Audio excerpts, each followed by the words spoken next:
O Senhor esteja convosco. Proclamação do Evangelho de Jesus Cristo segundo Marcos. Naquele tempo Jesus subiu ao monte e chamou os que ele quis, e foram até ele.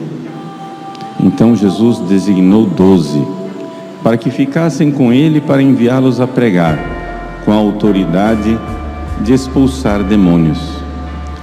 Designou, pois, os 12: Simão, a quem deu o nome de Pedro, Tiago e João, filhos de Zebedeu, aos quais deu o nome de Boanerges, que quer dizer filhos do trovão, André, Filipe, Bartolomeu, Mateus, Tomé, Tiago, filho de Alfeu, Tadeu, Simão o cananeu e Judas Iscariotes, aquele que depois o traiu. Palavra da salvação.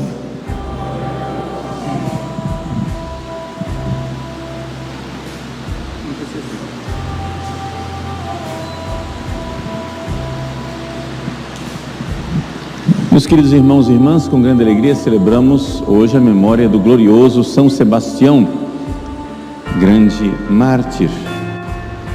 Gostaria de ressaltar a figura de São Sebastião como um santo leigo que testemunhou a Cristo com grande prudência, mas também com grande valentia, com grande fortaleza. Vamos primeiro narrar a vida dele, caso alguém não o conheça. São Sebastião nasceu em Narbona, na França, originariamente, e ficou órfão de pai. A palavra Sebastião, em latim Sebastianus, vem de Sebastos, que quer dizer alguém que é venerável.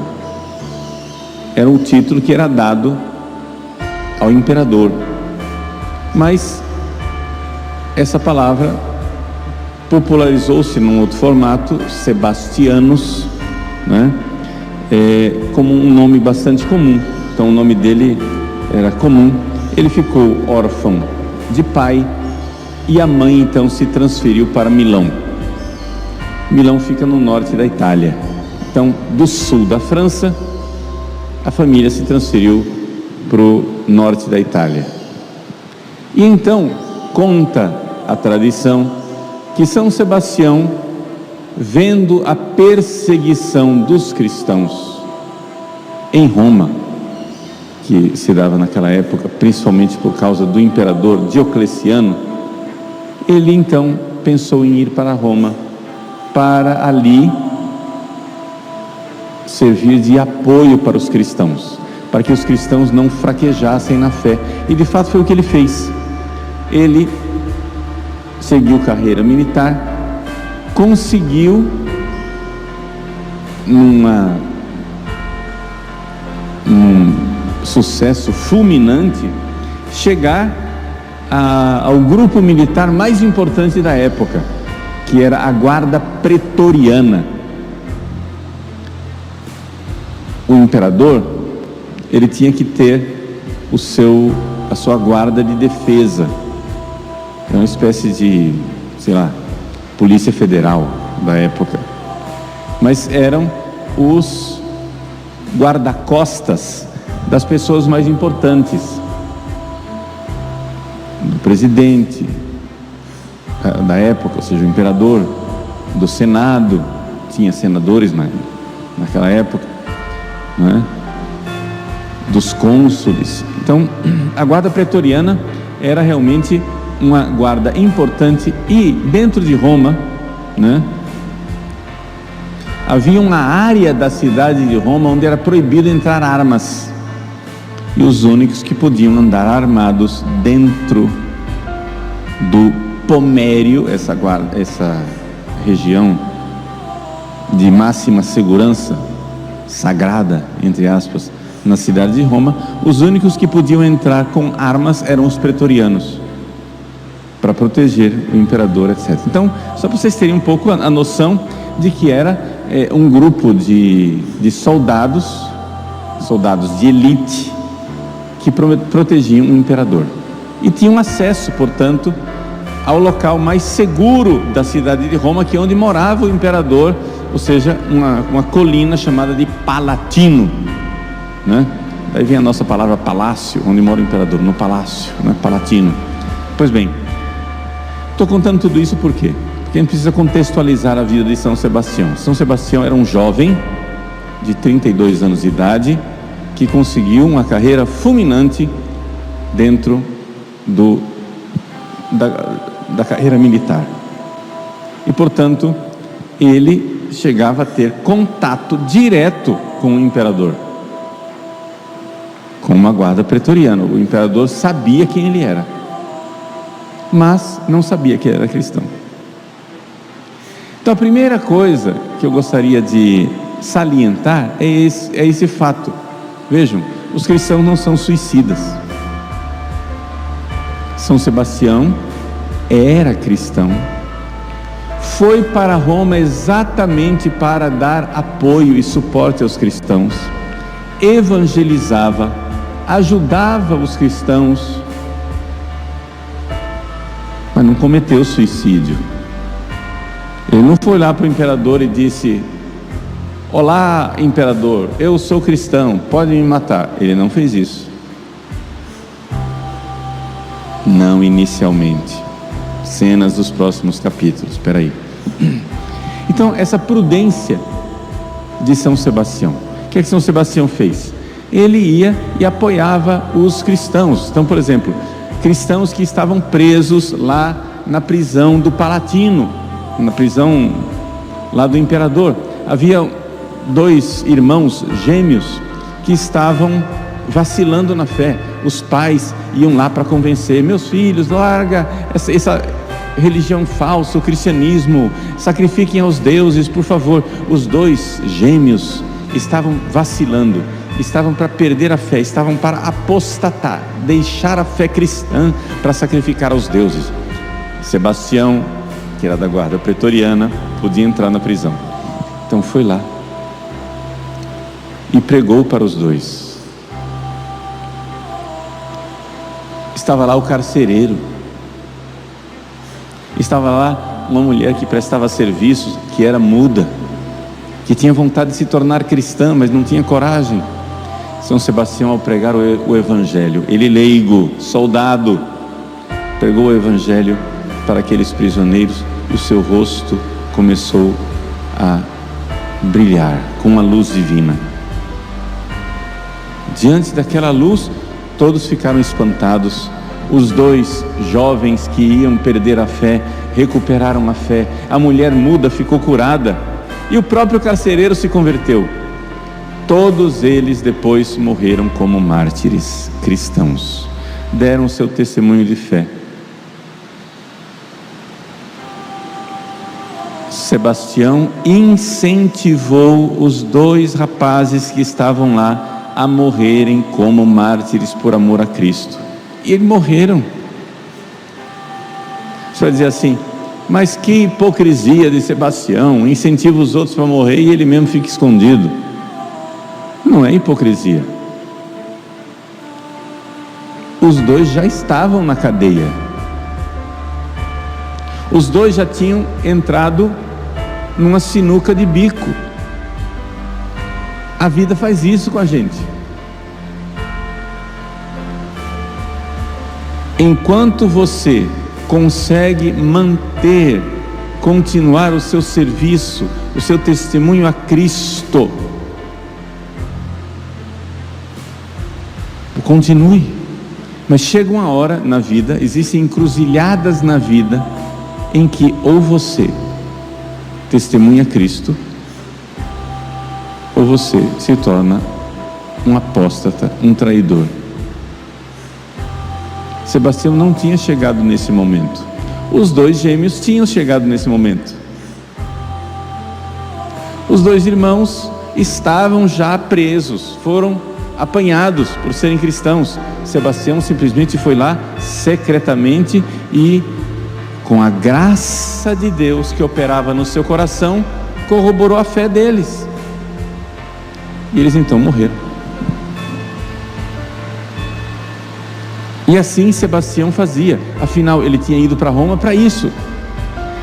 Por quê? Porque diante da grande perseguição de Diocleciano, que foi a maior perseguição de todo o tempo do Império Romano, diante da grande perseguição de Diocleciano, muitos cristãos estavam vacilando e caindo. Na hora do vamos ver, o pessoal amarelava.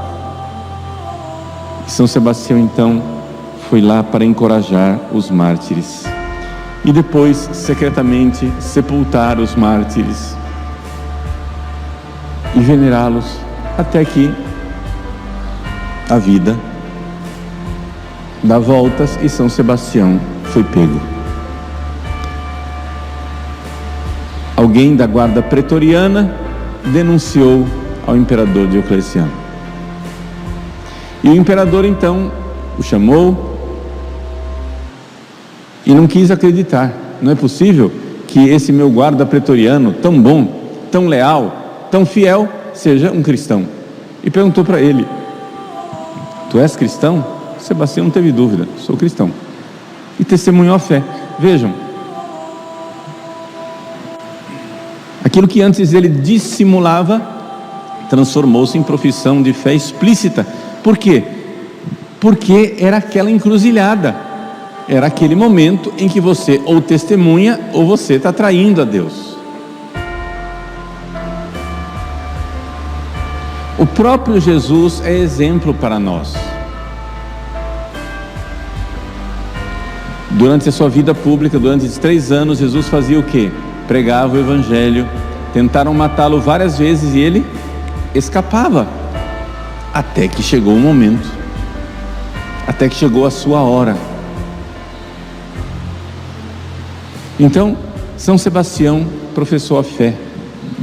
Então o imperador não teve dúvida, juntou um grupo de arqueiros da Mauritânia e lá no Palatino mesmo, mandou amarrar São Sebastião numa árvore e ali ele foi cravado de flechas.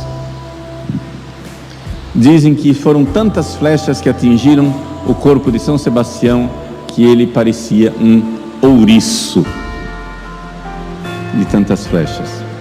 Deve ser um exagero literário, mas certamente foram mais flechas do que as poucas que a gente vê nas imagens de São Sebastião.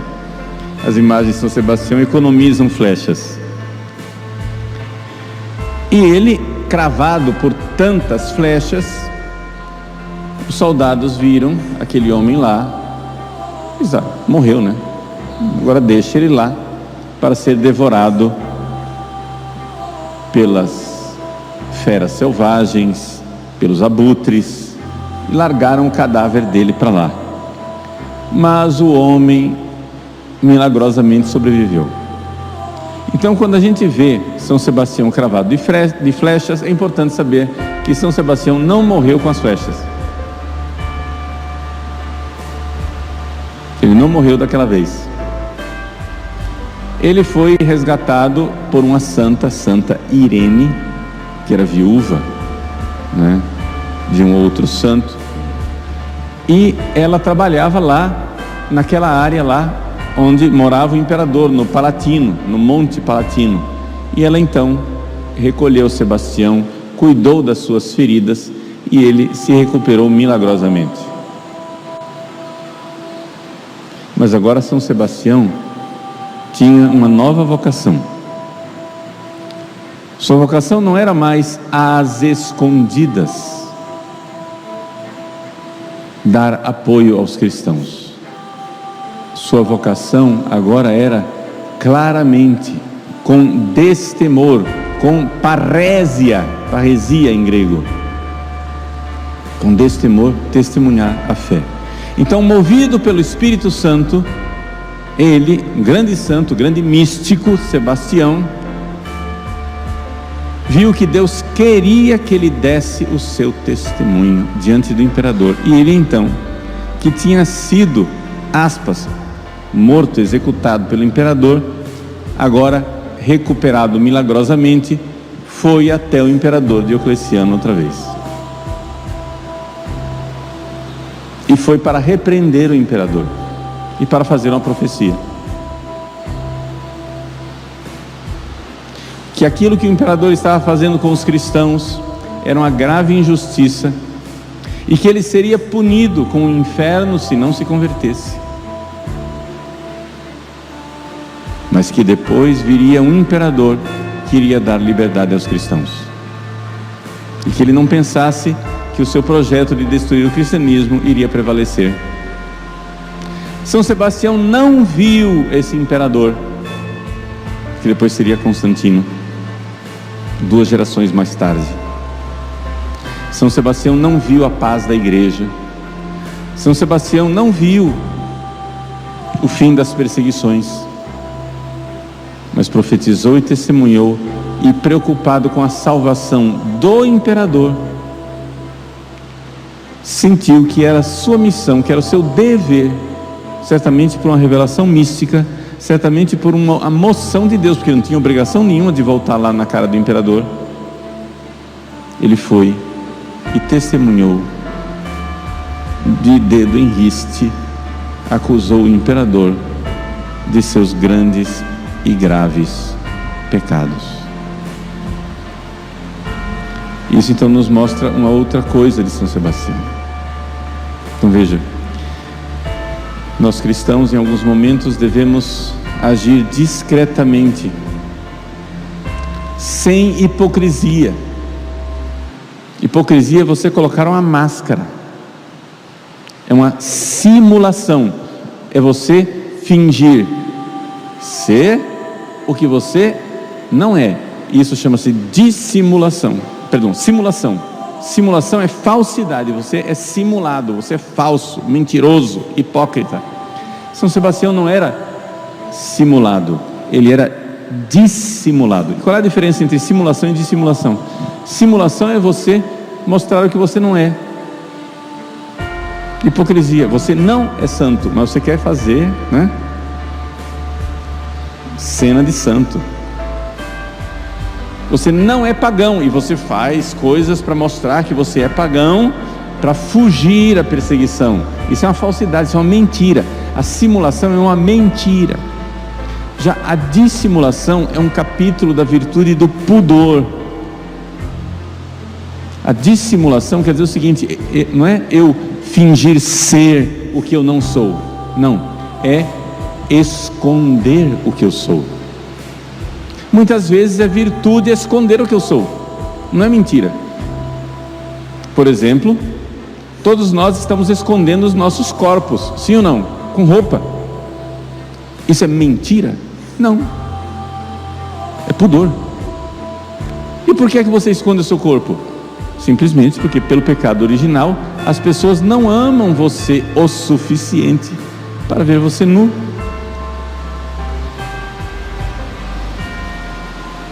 Não há amor suficiente no mundo para que nós nos apresentemos sem roupa. O pecado original nos obriga.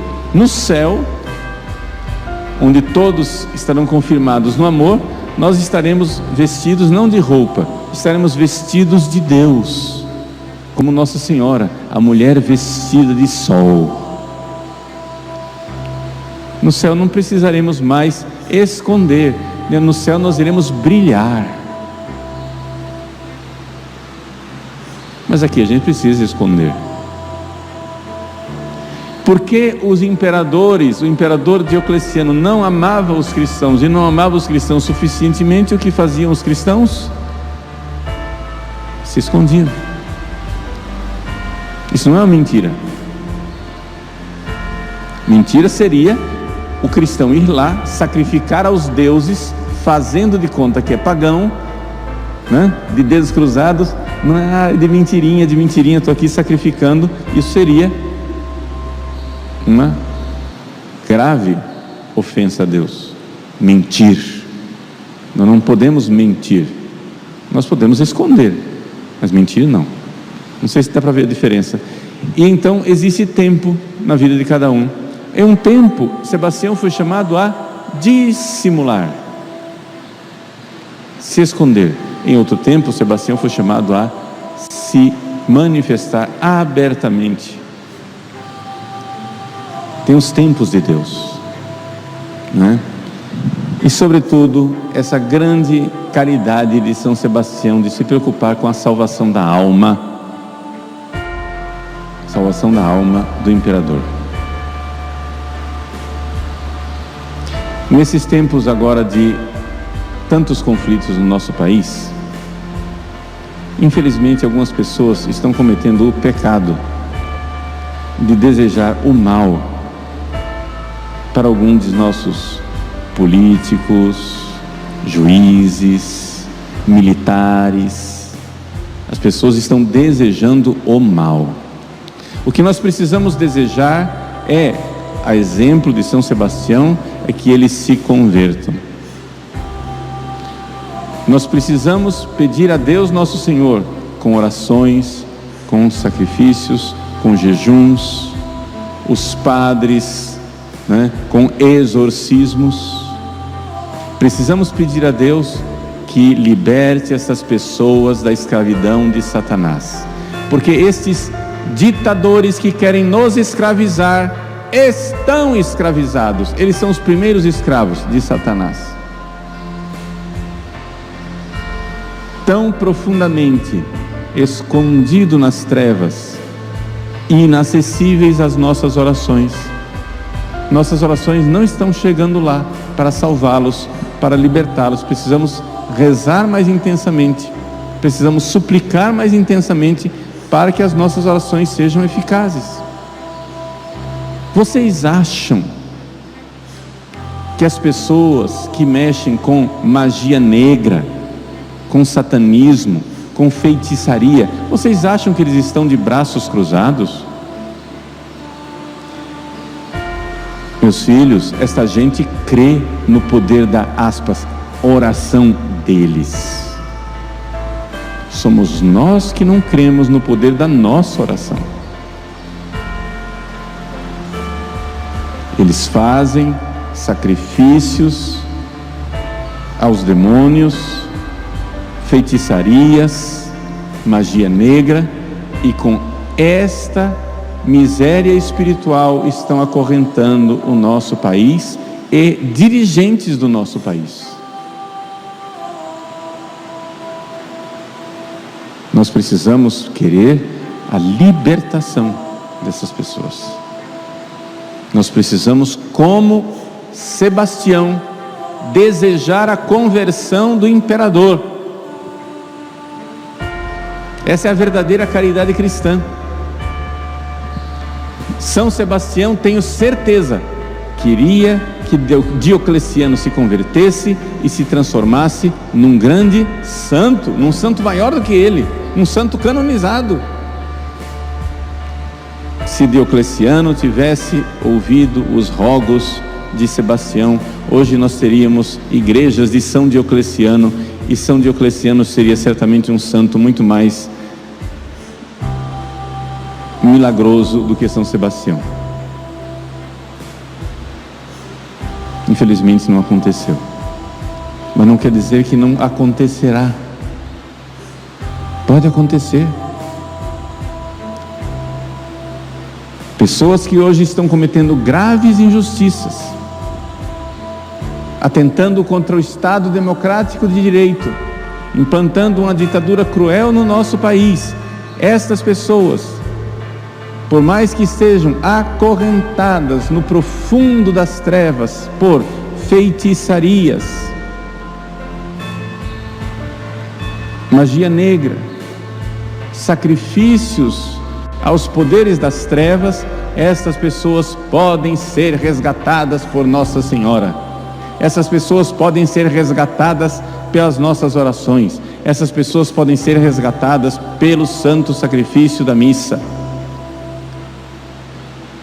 Meus queridos, se sacrifícios feitos à feitiçaria e aos demônios fazem o prodígio de amarrar o nosso país, o que não fará o sacrifício de Cristo na cruz, renovado no altar? A única coisa que está impedindo isto de acontecer é a nossa fé. fraca, a nossa esperança cambaleante, a nossa caridade sem vigor.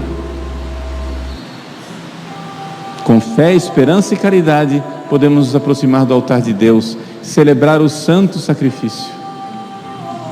E então seremos novos Sebastião. Cada um de nós pode ser um Sebastião, uns secretamente, sem aparecer às claras, outros mais claramente, dependendo daquilo que Deus nos reservou em nossas vidas. Existem encruzilhadas, onde muitas vezes aquilo que nós estamos vivendo de forma dissimulada, ou seja, com pudor, querendo simplesmente nos proteger e proteger a igreja de pessoas que não a amam o suficiente, muitas vezes nós vamos ter que abrir o peito e com parresia, com destemor, proclamar a fé e ir ao martírio. Enquanto isso, nos consolemos mutuamente na fé. Enquanto isso, renovemos a fé uns dos outros, como Sebastião renovou a fé daqueles pobres mártires que estavam na cadeia. E eles derramaram seu sangue. Não era ainda o momento de Sebastião. Mas é importante que todos nós saibamos ler o momento histórico em que seremos chamados, convocados por Deus a dar o nosso grande testemunho. Meus irmãos, minhas irmãs, rezemos intensamente por todos os líderes do nosso país.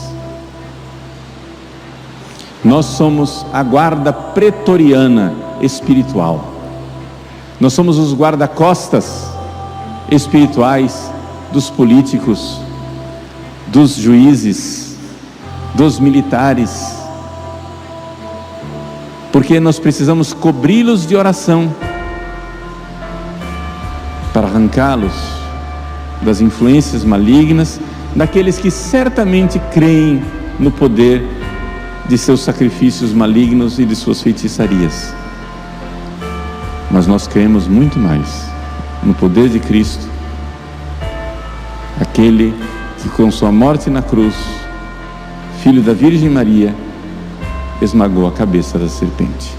Rezemos a São Sebastião, que já libertou o Brasil uma vez, que liberte outra vez. São Sebastião foi visto na Baía da Guanabara, liderando as tropas portuguesas contra os invasores protestantes calvinistas franceses. O Rio de Janeiro hoje seria